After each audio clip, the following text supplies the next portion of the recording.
Knowledge and competence.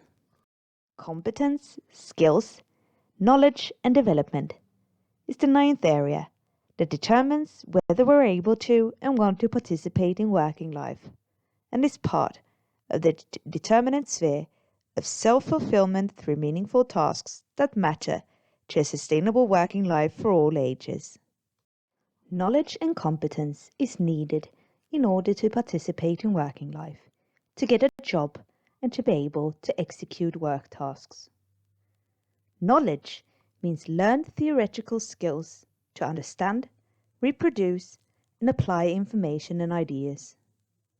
For example, it may regard facts, rules, correlations, causality, explanatory models, concept definitions, course of action, innovations, etc.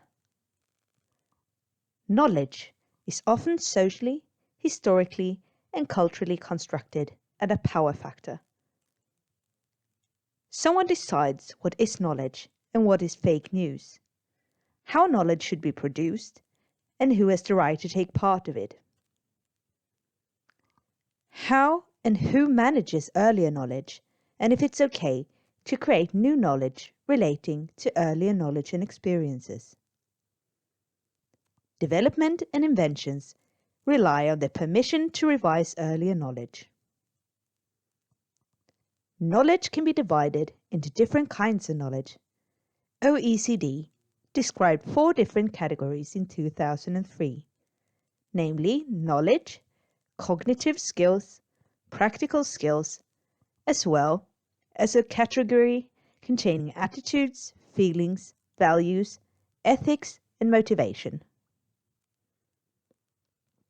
The Bologna model for higher education is based on 6 types of knowledge, divided into 3 departments: knowledge and understanding, skills and ability, as well as critical awareness and approach. These 6 types of knowledge are found in the objectives for degrees and educational programs of higher education in Europe. Knowledge is defined as a sort of fundamental knowing, facts, combined with understanding. Skills are separated from knowledge and can be both cognitive and practical. Sometimes the term ability is added to skills. The third main category contains more ideological and emotional aspects of knowledge formation. Here we find attitudes, values, approach, ethics, and feelings.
Competence is a combination of qualities, factual knowledge, silent knowledge, and experiences.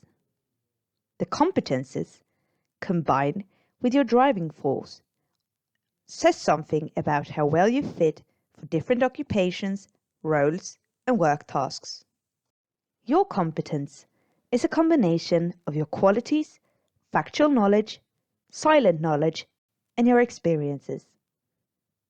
The competences, combined with your driving force, also says something about how well you'd fit for different occupations, roles, and work tasks.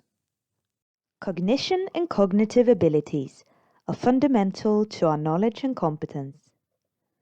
Cognition is a psychological term and can be explained in short as a collective term for the processes of the brain that are more or less voluntary and that regard thoughts, attention, information processing, memory, learning, knowledge, consciousness, languages, decision making, problem solving, talent, and skills.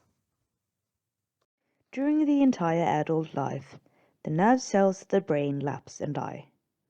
However, this process is not as prominent in all parts of the brain. At the same time, the individual nerve cell has large contact area to other cells, which is crucial for communication in the brain and the nervous system. Therefore, when the nerve cells die and disappear, the contact area decreases. The decreased contact area, or synapses, in other words, signals between the different nerve cells, can be the reason that perception and reaction time deteriorates with increased age. With increasing age, the time it takes to react is longer, since it takes more time to activate the cognitive processes needed for perception. Many cognitive tasks and performances also include measurement of the production and performance, which is subsequently value-based on how rapidly a task is executed. Furthermore, this is valid for different tests of language skills, logical skills, spatial skills, decision-making, and some memory functions. Memory deteriorates with age, since some cognitive processes for general information processing become slower with age.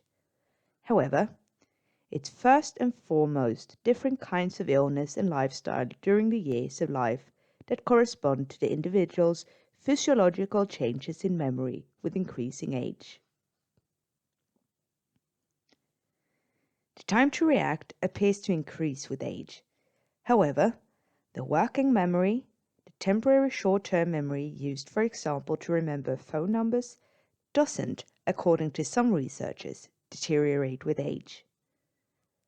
Other researchers state that the short-term memory does deteriorate with increasing age.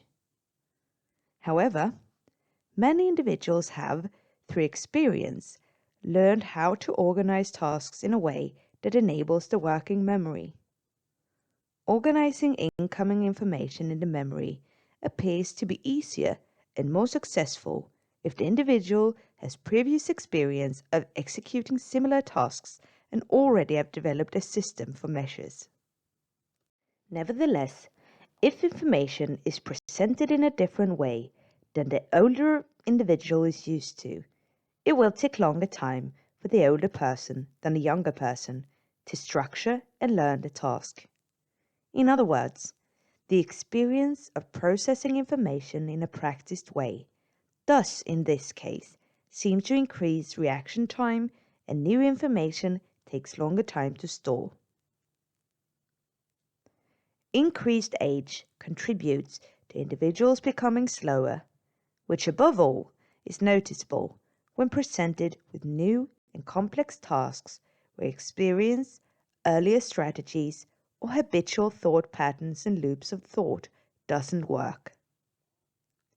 Episodic memory are the memories processed that consist of preserving and recalling what we have experienced connected to time to events in time and space, which are more or less general or reoccurring, our experience from our lived and experienced life.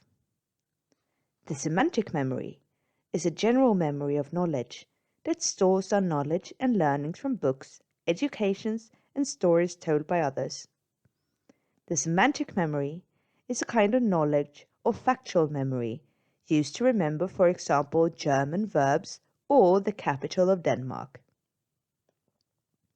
The semantic and episodic memory can be combined if the facts of our semantic memory happens to be attached to events in our personal life and our memory, in other words, attached to events that we have experienced and that are stored in the episodic memory. Therefore, through connecting the experience of our senses in the episodic memory to the semantic factual memory makes us remember better, since there are more points of contacts in the nerve cells that store the memories. The collected experiences, the episodic and semantic memory, also form what we usually refer to as wisdom. The formal ability to learn during working life is not obstructed so much by cognitive changes with increasing age.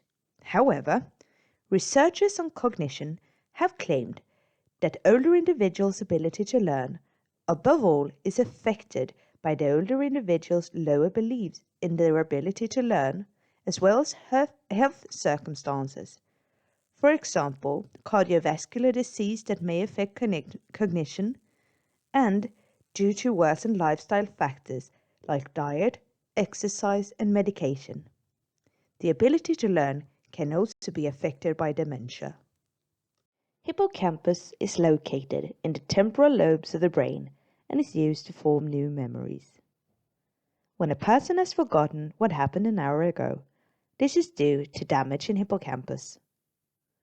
In the case of dementia, it's primarily the episodic memory that's affected in the early stages, the brain storage of episodes and events one has experienced firsthand. Information is no longer replenished in the episodic memory, since dementia first and foremost affects the ability to form new memories. Because of this, it's primarily events that have taken place after the individual fell ill that are forgotten. Working memory, the short-term memory, usually deteriorates in later stages of dementia. The person who forgets what happened an hour ago can at the same time, in great detail, tell events from their childhood and adolescence, as well as remembering multiplication tables.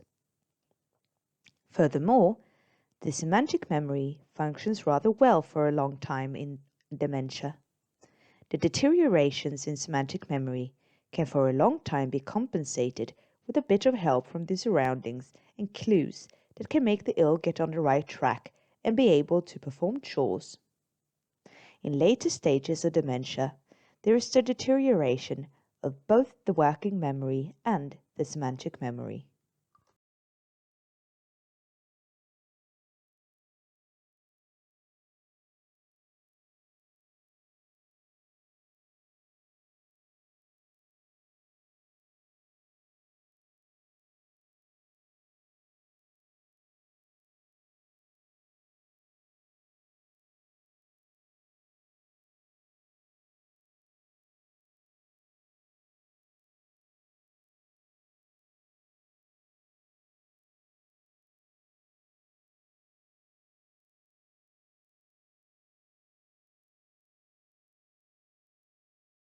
Resilience is the capacity of a system to cope with change and to keep developing, no matter if it's a human, an organization or enterprise, a forest, a city, or the economics of a society that need to cope with changes and keep developing based on the new circumstances.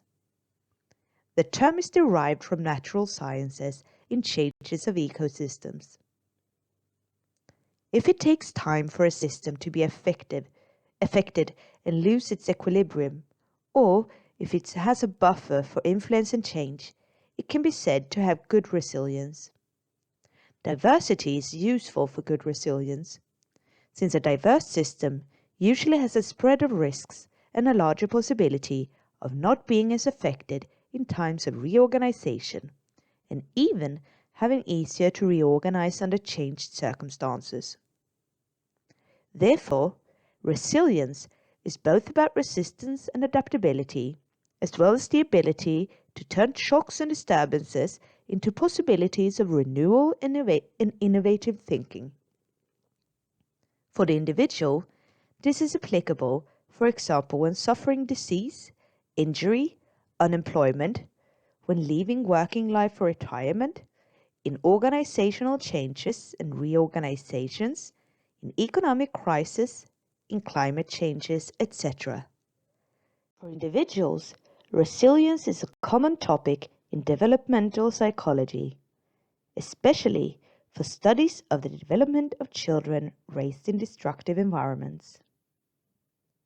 In the current demographic development, with larger amounts of older people in society and in workplaces, a topic of discussion is the societal resilience, organizational resilience, as well as individual resilience.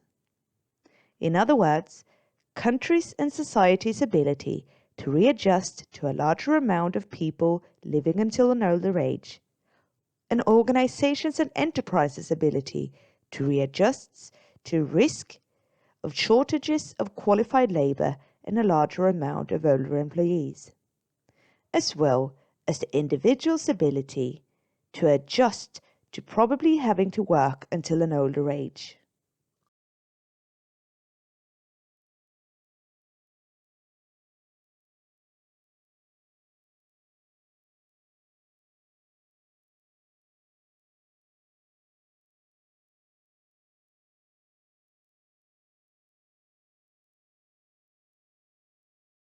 Resilience is an important concept in cognitive research regarding different individuals' ability to cope in stressful work situations, as well as resilience and adaptability in vulnerable situations at work, such as discrimination, victimization, changed work situations, unemployment, retirement, and life traumas.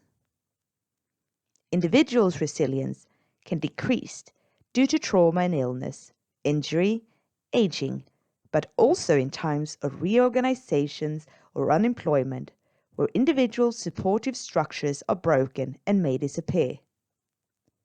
If the individual has been exposed to too much mental stress, the cognitive abilities can be damaged. In the worst case scenario, this can cause individuals to lose too much functional ability in relation to coping with work tasks, so that they never will recover enough to be able to function in the workplace again. However, some individuals can recover enough to be able to return to the workplace, even if they don't return to their earlier function and cognitive capacity. Others can recover and get back on the same cognitive level that they had before. Furthermore, there are situations where the individuals are strengthened by their experience of stress, trauma, injury, and illness, so that they not only get back to their earlier function, but also are strengthened and their experience increase their ability, knowledge, and capacity. Michael Rutter explained that individuals' resilience, through their resistance to stresses and adaptability in new conditions, can be explained through the way they cope with a process, and developed the person-process context theory on the connection between risk and protective factors. Rutter defined important predictors for high resilience in 1987. These are 1. The experience of the stressor. What trigger activates the resilience process and creates a disturbance in the homeostasis of the individual, family, group, or society. The experience of stress can differ due to the individual's earlier experiences. 2. The external environment. This includes the balance between risks and protective factors in the individual's environment, for example, in their workplace or in their personal life. 3. the interaction processes between the individual and the environment. This is the process between the individual and their environment. The individual tries, actively or passively, to understand and master challenging environments to create a more protective situation. 4. Internal qualities. These are the spiritual, cognitive, behavioral, physical, and emotional strengths needed to succeed in different tasks, cultures, and environments. 5. Adaptability and elasticity. These are the short or long-term coping mechanisms that the individual learns through gradually being exposed to increasing challenges or stresses that help the individual bounce back. And 6. Positive results.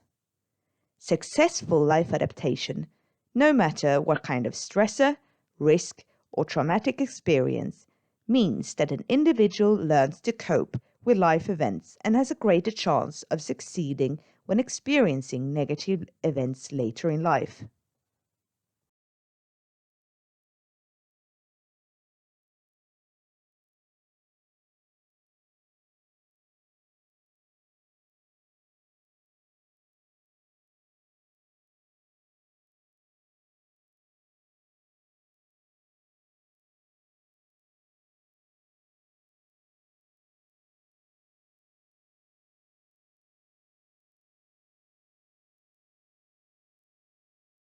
Our cognitive abilities are affected by working life and our work situation.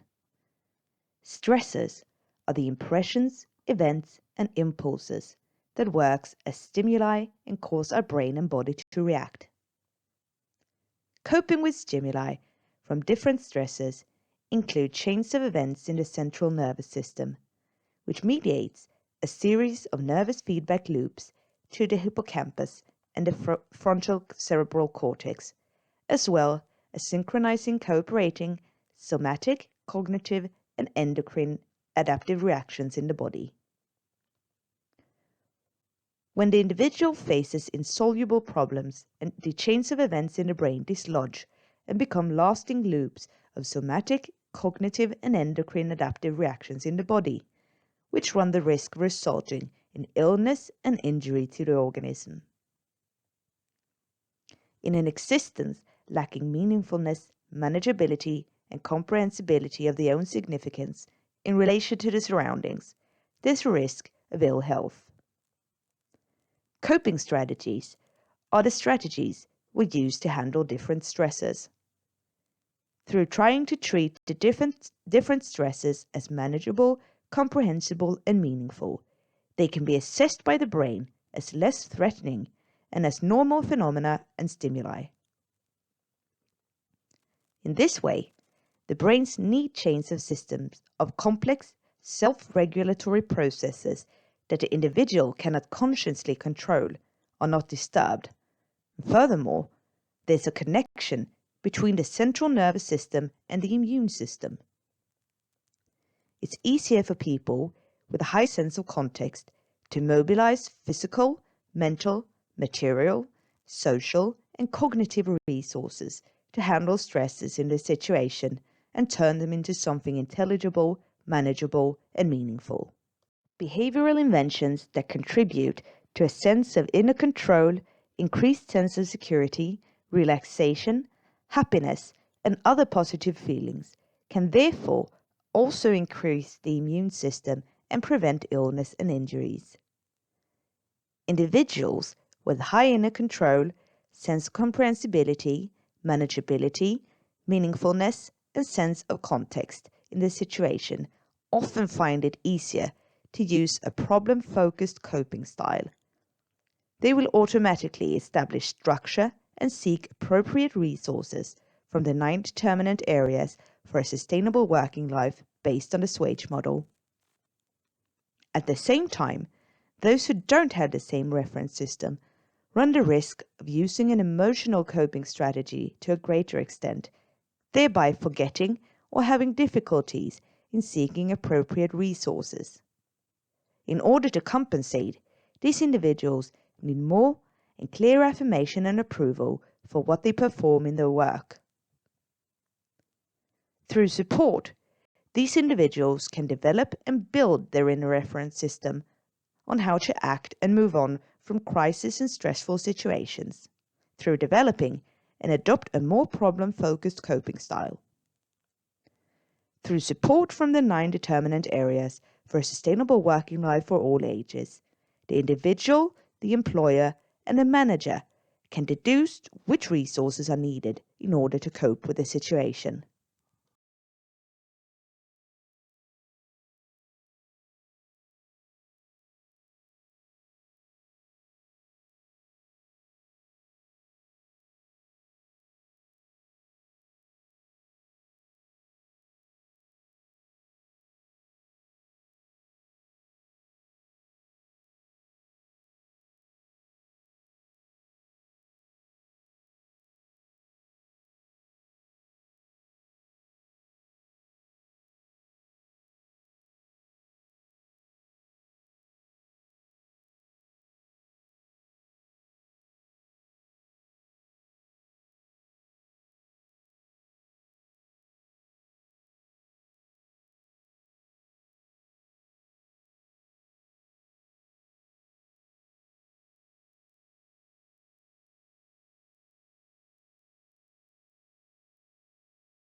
More than half of people participating in working life are estimated to have temporary or permanent cognitive problems caused by impaired health. This increases with increasing age. Cognitive functions are created through a cognitive process. Earlier experiences create nets of associations, which in cognitive research usually is referred to as schemata. Schemata resembles a program or instruction for reactions, actions, and expectations in different well-known situations.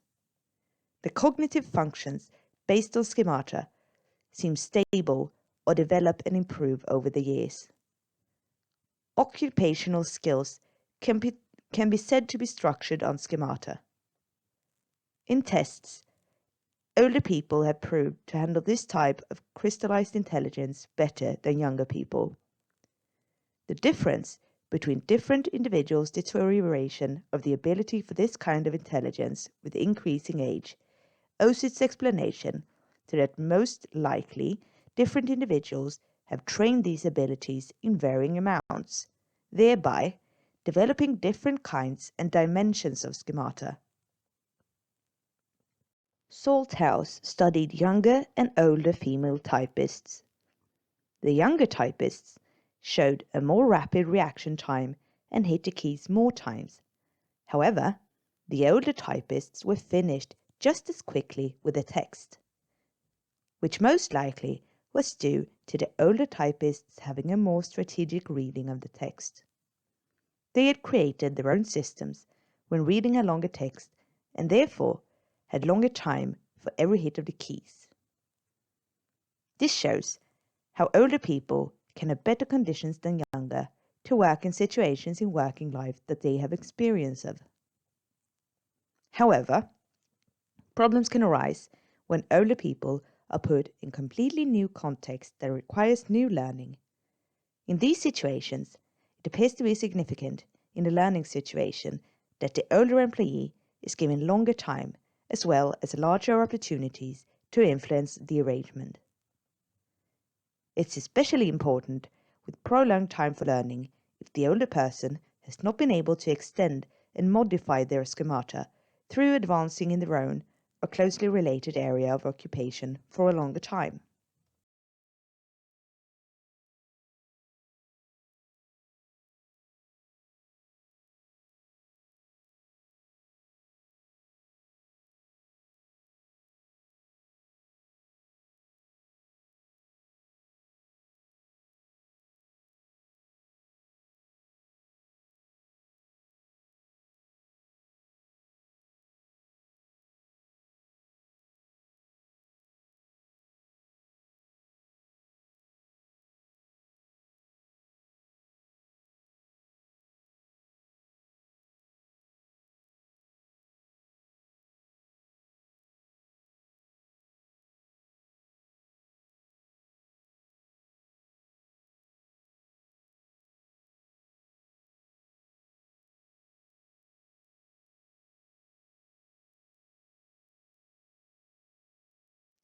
Older and ill people with what the organization or manager might perceive as insufficient education, competence, and skills run a higher risk of lacking employability and risk being pushed out of the labor market due to technological development in worse times with increased competition between enterprises and organizations, as well as between employees, to be allowed to keep their job, or in the competition of getting a new job or new work tasks in times of readjustment and reorganizations, and in times of new organizational trends.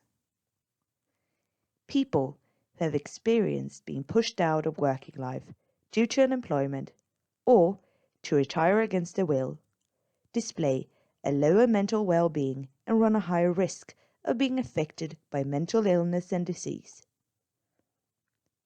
Furthermore, those who enter retirement because their competence is no longer needed also have a higher rate of negative health development, insufficient well-being, and illness in relation to those who keep working and have the possibility of using their knowledge and skills, keep their brain active and develop. In research, this has proved especially negative among men. Competence, knowledge, development, and our abilities are related to cognition, cognitive aging, and maturity.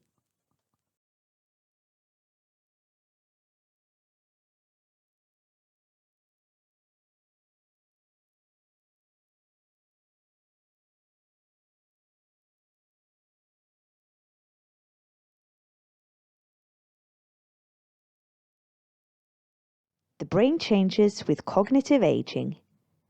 Generally, this contributes in many individuals to having to learn in a different way than before, and that it may take a bit longer time to learn new things, since it takes longer time for processing cognitive information and longer reaction time in the brain synapses due to a decrease of contact surfaces when part of the nerve cells have disappeared. This results in it taking longer time to discern and focus on important information and to ignore irrelevant information. Additionally, if the information is presented in a new way, it takes longer time for older people than younger people to structure and organize the information, and therefore taking longer time to learn and react.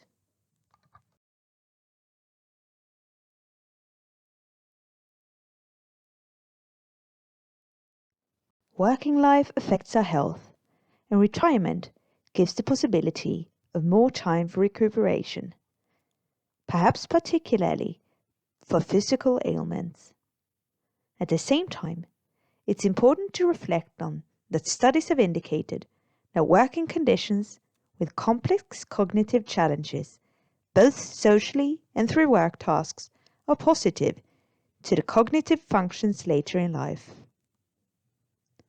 Furthermore, some studies indicate that when we exit working life, there's a risk of this contributing to a cognitive retirement. Therefore, working life has a positive effect on our cognitive functions and our cognitive health. Working contributes to cognitive commitment and stimulation in our everyday life, which is beneficial and promotes healthy cognitive aging. Reflect on your competence and what skills, experiences, and knowledge you have that are relevant to your work tasks and development of what you wish to achieve. A simple method to map your competence is to note what tasks fill your working hours. Then try to answer what experiences, knowledge, and qualities that make you able to handle the different tasks. It's the start of mapping the competences you use in your current role and what competences you need to develop. Please take a few moments to consider and reflect on the following questions. Do you have sufficient skills and competence to remain in working life? What would your possibilities and wish to extend your working life increase if you had the possibility of developing your competence? Do all employees in your workplace have the same possibility of receiving new knowledge and to participate in new projects, irrespective of their age?